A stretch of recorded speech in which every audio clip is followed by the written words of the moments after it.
बार बार गुरु के चरणों में नमन कर रहे हैं और उनकी कन्या एक बार पुनः कासायं यज्ञसूत्रं शुचिबभूषितथा चोदपुण्ड्रं च भाजे यस्यास्ते दक्षहस्ते कलिकुमतिगिरिनेत्रवज्रं त्रिदण्डं संसाराग्निप्रशान्ते ऋतजलममलं दारुपात्रं पवित्रं श्रीविश्वक्सेनसूरे पदकमलयुगं श्रेयसे संश्रयामि। और गुरु के सामने ज्ञान की बात करना तो बस वही है कि सूर्य के सामने दीपक दिखाना। हम कुछ संस्मरण स्वामी जी के साथ जो गुजरे हैं एकाध हम पुनः याद दिलाएंगे नए बच्चों को जानने के लिए। बाकी पुराने लोग तो पहले जानते होंगे। 77 में स्वामी जी हम लोग होश में पहली बार यहाँ आए थे। तमसा नदी का यही निकाल होता था हम लोग के सामने गंगा में, संगम पे वहीं लगा था।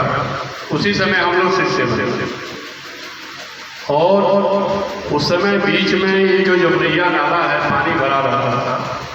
हम लोग श्रमदान करके उस समय युवा क्रांति दल बनाए थे और सभी युवक वहाँ इकट्ठे होकर के और भी नीचे जो है हम लोग सरपट डाल करके काट के और ऊपर मट्टी भर के पुल बना दिए कि लोग पानी खेल के जाते थे वहाँ स्वामी जी के यहाँ।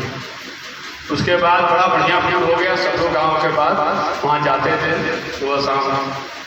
सुबह हम लोग 4 बजे बैठ जाते थे। सुबह कुछ सुनने को मिलता था स्वामी जी से, ज्ञान की बातें सुबह बताते थे, शाम को प्रवचन होता था। बीच में कोई आ गया तो मुलाकात हो गई, नहीं उनका फिक्स टाइम था उनका कि जिसको मिलना है सुबह 4 बजे भोर में नहा धो के वहाँ सामने बैठेगा स्वामी जी के यहाँ। फिर छोटी छोटी बातों पर चर्चा करते थे स्वामी जी और सबके बारे में पूछते थे। उनकी पर्सनल मीटिंग हुआ करती। उसी समय स्वामी जी से मैंने पूछा था, करपात्री जी भी कुछ दिन पहले यहाँ आए थे तो 3 संत उस समय के समकालीन थे। हमारे स्वामी जी थे और करपात्री जी थे शैव में और देवरहा बाबा, तीनों लोग जीवित थे उस समय।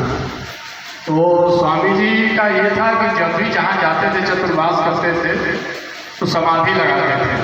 7 दिन की, 9 दिन की, 11 दिन की समाधि लगती थी और उसके बाद से उनका चतुर्मास शुरू होता था। स्वामी जी से मैंने ये पूछ दिया कि स्वामी जी आप कई बार कहते काम कर रहे हैं, ऐसा खर्च है, हम एक कुटिया में रहे हैं, क्या करपात्री जी भी समाधि लगाते हैं क्या? तो करपात्री जी वो कहाँ समाधि लगाते हैं?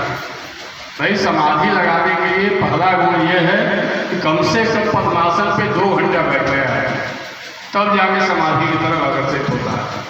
और इनका प्रवचन सुन लो, 10 बार पैर बदलते हैं, 2 घंटा बोलने में जो है 10 बार अपना पोजिशन चेंज कर रहे हैं, समाधि कहाँ लगेगा?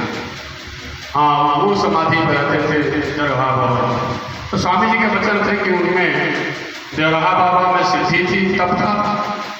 और करपात्री जी विद्वान थे, विद्वता था, तप नहीं था, विद्वता बहुत बड़े विद्वान थे। और स्वामी जी में ये दोनों गुण, विद्वता भी थी, ऐसे ऐसे ग्रंथ लिखा उन्होंने। ग्रंथ का मालूम होगा कि वो इन लोगों की जो विशिष्टाद्वैत परंपरा थी उसमें ये था कि अहम के अर्थ पे व्याख्या चलती थी। करपात्री जी यहीं से काफ़ी लिखा पढ़ी होती थी। तो ये जो शैव वाले मानते हैं कि भगवान अद्वैत है, मैंने भगवान और आत्मा में कोई अंतर नहीं है, ये वो माना जाता है कि जो हमारे अंतर जो है भगवान है, बाहर भगवान है, सब एक ही है, अद्वैत है। और स्वामी जी ने ये कहा था कि ये विशिष्टाद्वैत है, अद्वैत नहीं है, विशिष्ट रूप से अद्वैत है। मतलब आत्मा जो है सब कुछ तो है, आत्मा में ईश्वर का अंश है, लेकिन कुछ प्रकार से अलग है। और जो परमात्मा है, ब्रह्म है, उसमें विशेष गुण हम सर्वशक्ति संपन्न है। आत्मा सर्वसंकल्प वो नहीं है। ये दोनों लोगों में मूल वो था। इस पर किताब की लिखा पढ़ी पुस्तक पढ़ा गया। यहाँ पे हम लोगों ने आग्रह किया कि स्वामी जी की जगह हो जाए यहाँ पे। तो स्वामी जी ने उस समय कहा था इतना दूर जगह करने में गाँव पर आसान हो जाएगा।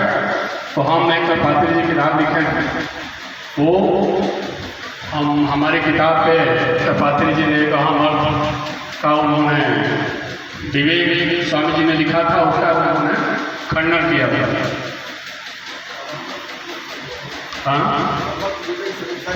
हाँ, और महामार्ग विवेक स्वामी जी की थी किताब।